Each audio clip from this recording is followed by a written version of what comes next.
जय हिंद साथियों। BSF physical आज शुरू हो गई है 18/7/2022 के डेट में। तो ये रिपोर्ट हालांकि बहुत पहले ही आ गई थी, मैं बिजी होने के कारण अभी मैं वीडियो अपलोड कर रहा हूँ। और देखिए, सबसे पहले मैं आपको बता दूं, बीएसएफ फिजिकल जो आज के डेट या कुछ वहाँ पे डॉक्यूमेंट्स लग रहा है और आपका बैच टाइम ट्रैक कितना का बन रहा है, कितने बच्चों को पकड़ा जा रहा है, एक बैच कितना का बन रहा है और टाइमिंग क्या दिया जा रहा है, किस टाइप से आपका सिलेक्शन प्रोसेस हो रहा है फिजिकल जो आज के डेट में हुआ है, उसके अनुसार उसके अकॉर्डिंग मेरे पास जो जानकारी आई है उसके अनुसार मैं आपके साथ सभी जानकारी शेयर कर रहा हूं। और बाकी इसमें सबसे बड़ी बात की इम्पोर्टेंट ये है कि डॉक्यूमेंट्स आपको लेकर जाना है। जिन लोगों का अभी तक भर्ती नहीं हुआ है, फिजिकल नहीं हुआ है, तो वो डॉक्यूमेंट्स लेकर जाएंगे। इस वीडियो में मैं A to Z डॉक्यूमेंट्स का डिटेल बताऊंगा और फिजिकल टेस्ट का डिटेल बताऊंगा, कितना बजे आपका एंट्री होगा, क्या वहां पे A to Z प्रोसेस मतलब पूरा बताया जाएगा। तो देखिए, सबसे पहले मैं आपको बता दूं कि आज के डेट से जो आपका बीएसएफ ट्रेड्समैन की आपका फिजिकल जो शुरू हुआ है, आज का मैं आपको रिपोर्ट बता रहा हूं। तो आज जो मैं आपको बता रहा हूं कि जो एंट्री का टाइमिंग था, मैं सबसे पहले बता रहा हूं एंट्री का टाइमिंग। देखिए, एंट्री जो आपका एडमिट कार्ड पे जो आपका टाइमिंग था वो आपका 5:30 का टाइमिंग था। अब देखिए, 5:30 का जो सुबह में आपका मॉर्निंग में जाना था, 5:30 सुबह में आपका 5:30 बजे मतलब कि पहुंचना है जहां पे आपका फिजिकल हो रहा है। तो उसको क्या करना है, उसके अनुसार आपको 1 से लेकर कम से कम आपका 1.5 घंटा पहले यानी वहां पे आपको पहुंचना होगा। मतलब कि अगर 5:30 बजे आपका जो फिजिकल होने वाला है, तो आपको 4 बजे मॉर्निंग में आपको उस जगह पे वहां पे पहुंचना होगा। एंट्री तो वहाँ पे 5:30 में एंट्री हो रहा है। और नेक्स्ट मैं आपको बता दूं कि एडमिट कार्ड में पूरा डिटेल भी ये इंस्ट्रक्शन में लिखा गया है कि क्या कुछ सब कुछ वहाँ पे लोकेशन वगैरह जो भी और टाइमिंग वगैरह भी लिखा गया है। तो उसके अनुसार जाना है और 1 घंटा पहले वहाँ पे पहुँचना है। और उसमें मैं आपको बता दूं कि जैसे ही आपका एंट्री हो रहा है, तो एंट्री होने के बाद जो सबसे पहले एंट्री में जो मांगा जा रहा है वो आपका ID कार्ड मांगा जा रहा है और प्लस में आपका एडमिट कार्ड लिया जा रहा है। मतलब कि ये देखा जा रहा है, तब आपका एंट्री हो रहा है। ID प्रूफ आपका होना चाहिए, एक आपका एडमिट कार्ड। ID प्रूफ में आपका कोई सा भी होना चाहिए, या तो आधार कार्ड या पैन कार्ड, या आपका होना चाहिए कोई भी डॉक्यूमेंट्स होना चाहिए, कोई सा भी आपको ID प्रूफ वहाँ पे दिखाना है और एडमिट कार्ड। देन उसके बाद ये आपका एंट्री हो जाएगा। एंट्री के लिए ये 2 डॉक्यूमेंट्स होना चाहिए। उसके बाद जैसे ही वहाँ पे एंट्री हो रहा है, एंट्री होने के बाद वहाँ पे सबसे पहले फॉर्म भरा जा रहा है। ठीक है, फॉर्म भरने के बाद वहाँ पे क्या है कि बायोमेट्रिक लिया जा रहा है। नेक्स्ट जो आपका स्टेप हो रहा है वो आपका बायोमेट्रिक। सबसे पहले आपको एंट्री लेना है। एंट्री में आपका आपका एक ID होना चाहिए और एक आपका एडमिट कार्ड होना चाहिए। देन उसके बाद फॉर्म भरा जा रहा है और उसके बाद जो आपका हो रहा है वो आपका बायोमेट्रिक हो रहा है। ये 3 प्रोसेस हो रहा है। ठीक है, उसके बाद आपका फिजिकल शुरू हो रहा है। जो फिजिकल में आपको सबसे पहले रनिंग वहाँ पे करवाया जा रहा है और रनिंग जो आपका करवाया जा रहा है उसमें आपका सब कुछ ठीक ठाक है। आपका टाइम भी जो है वो आपका ठीक टाइम दिया जा रहा है। लेकिन सबसे पहले मैं आपको बता दूं कि बहुत जगह पे थोड़ा आपका डिफरेंस है कि ना बच्चे पहुंच रहे हैं, उसके अकॉर्डिंग भी बहुत थोड़ा आपका आगे पीछे हो जा रहा है। तो ये निर्भर करता है सेंटर के ऊपर कि कितना बच्चा वहाँ पे क्या गए थे। बहुत सा सेंटर पे कम बच्चे भी गए हैं और बहुत सा जगह पे मतलब जो है उतना बच्चे वहाँ पे गए हैं। और आज के डेट में तो मैं आपको बता दूं कि 18/7 के डेट में जो आपका भर्ती लिया गया है वो कई जगह पे भर्ती नहीं भी हुआ है बारिश के कारण। लेकिन जहाँ पे बारिश नहीं हो वहाँ पे आपका भर्ती हुआ है। तो कुछ सेंटर का रिपोर्ट आया है, तो कहीं पे बच्चे बहुत सा गए भी है, जितना मतलब फॉर्म अप्लाई किया गया था, और बहुत सा जगह पे भर्ती हुई भी नहीं है और बहुत सा जगह पे बच्चे कम भी गए हैं। तो जहाँ तक मतलब रिपोर्ट आया है कि 2 जगह का रिपोर्ट ये आया है कि बैच जो आपका बना है वो आपका बैच बना है 40 का आपका बैच बन रहा है।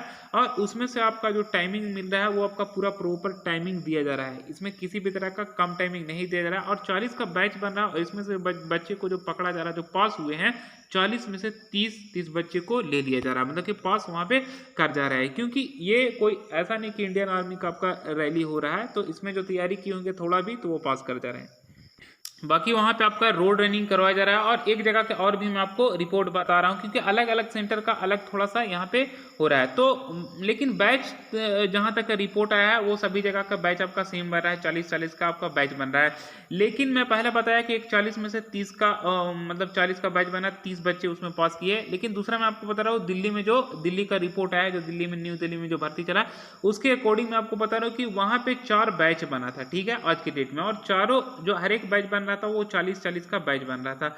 मतलब कि टोटली जो बैच बना था 160 का, मतलब 160 बच्चे थे और 4 बैच बना था। और 160 में से जो बच्चे पास किए हैं वो आपका पास वाले जो बच्चे हैं वो 150 बच्चे इसमें पास किए हैं। मतलब कि 160 में से जो बच्चे डिसक्वालीफाई हुए हैं वो केवल और केवल 10 बच्चे इसमें डिसक्वालीफाई हुए। ये न्यू दिल्ली का फिजिकल का जो रिपोर्ट आया है, ठीक है। बाकी दूसरा जो हमारा पास रिपोर्ट आया है मेरे पास, वो मैं आपको बता दूं कि 40 में से 30 बच्चे को पास कर लिया गया है। ये 2 रिपोर्ट आया है, ठीक है। अब दूसरा मैं आपको बता रहा हूँ कि इसमें जो आपका हाइट लिया जा रहा है वो आपका हाइट बिल्कुल ही ठीक ठाक लिया जा रहा है, ऐसा नहीं। ये 167 सेंटीमीटर नॉर्मल है और बाकी इसमें चेस्ट भी आपका सब कुछ नॉर्मल लिया जा रहा है। लेकिन आपको ध्यान में इतना रखना है कि आपको वहाँ पे है जो हिसाब से चेस्ट आपको जो आप तैयारी करके गए हैं उसके अनुसार ऐसा नहीं कि आपको झुक जाना है। और हाइट में है कि आपको एकदम सॉलिड होना चाहिए सर, आपको ये नहीं मतलब कि ज़्यादा ऊपर करने की कोशिश नहीं करना सर। अगर आप ज़्यादा ऊपर सर कोशिश करेंगे तो वहाँ पे आपका हाइट कम हो जाता है। तो ये आपका होना चाहिए, आई जो होना चाहिए उसके आई के कॉन्टैक्ट में होना चाहिए और सर जो होना चाहिए वो बिल्कुल ही सीधा होना चाहिए। उससे आपका हाइट जितना है उतना ही आपका मापा जाएगा।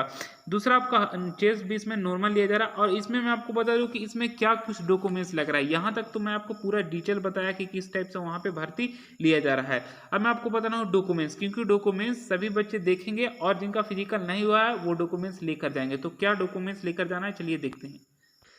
ये डॉक्यूमेंट्स जो लिखा गया है ये हालांकि आपका एडमिट कार्ड पे भी ये इस डॉक्यूमेंट्स का पूरा डिटेल लिखा गया था। जो एडमिट कार्ड में इंस्ट्रक्शन रहता है उसके अकॉर्डिंग ही वहाँ पे सब कुछ किया जा रहा है। तो एडमिट कार्ड सबसे पहले आपका होना चाहिए। दूसरा जो आपका होना चाहिए ये फर्स्ट नंबर में जो यहाँ पे शो किया जा रहा है वो 10th का ओरिजिनल मार्कशीट होना चाहिए। सेकंड आपका डोमिसाइल होना चाहिए, डोमिसाइल सर्टिफिकेट जिसे मूल निवास प्रमाण पत्र बोला जाता है। थर्ड नंबर पे यहाँ पे शो किया जा रहा है एक्सपीरियंस सर्टिफिकेट। जब आप फॉर्म अप्लाई किए थे उस वक्त भी शो किया जा रहा था कि कितना साल का एक्सपीरियंस है, जो वहाँ पे आप फॉर्म में भरे भी होंगे। तो ये एक्सपीरियंस सर्टिफिकेट भी वहाँ पे लेकर जाना जरूरी है। फोर्थ नंबर पे कास्ट सर्टिफिकेट। कास्ट सर्टिफिकेट जो होना चाहिए वो आपका जो नॉर्मल रहता है वो वाला नहीं होना चाहिए। कास्ट सर्टिफिकेट जो आपका होना चाहिए गवर्नमेंट ऑफ इंडिया का आपका होना चाहिए। कास्ट सर्टिफिकेट मतलब कि सेंट्रल का आपका कास्ट सर्टिफिकेट होना जरूरी है। नेक्स्ट जो आपका है 5 नंबर पे सबसे लास्ट में वो आपका होना चाहिए फोटो होना चाहिए। 2 से 3 आपका कम से कम फोटो होना चाहिए। अगर 4-5 भी है तो और भी आपके लिए बेस्ट है। और फोटो होना चाहिए वो आपका पासपोर्ट साइज फोटो होना चाहिए। फोटो आपका बिल्कुल ही क्लियर होना चाहिए। फोटो में आपका मतलब कि आई जो होना चाहिए, आई कॉन्टैक्ट वो क्लियर होना चाहिए। फेस जैसा है वैसे ही होना चाहिए, नेचुरल होना चाहिए। और फोटो में आपका अधिक एडिटिंग नहीं होना चाहिए। आपका फोटो में कैप लगा के नहीं खिंचवाना होगा। तो इस टाइप से आपका फोटो लेकर जाना है, बिल्कुल ही ओरिजिनल ये सब कुछ होना चाहिए। ओरिजिनल केवल फोटो ही के बारे में मैं आपको नहीं बता रहा हूँ, ये सभी डॉक्यूमेंट्स का ओरिजिनल भी होना चाहिए। और ओरिजिनल के साथ साथ आपका 2 से 3 सभी डॉक्यूमेंट्स का जीरोक्स लेकर जाना है ताकि वहाँ पे दिक्कत ना हो। जीरोक्स तो आपका लगेगा ही, तो ओरिजिनल विथ आपका जीरोक्स 2 आपका कॉपी होना चाहिए। तो ये मैं आपको डॉक्यूमेंट्स का डिटेल बताया। आई होप आपको समझ में आ गया होगा। अगर कोई भी लेटेस्ट जानकारी इसके रिकॉर्डिंग आएगी तो हम वीडियो के माध्यम से आपके साथ सबसे पहले जानकारी शेयर करेंगे। फिर हम नेक्स्ट क्लास मिलेंगे। जय हिंद, जय भारत।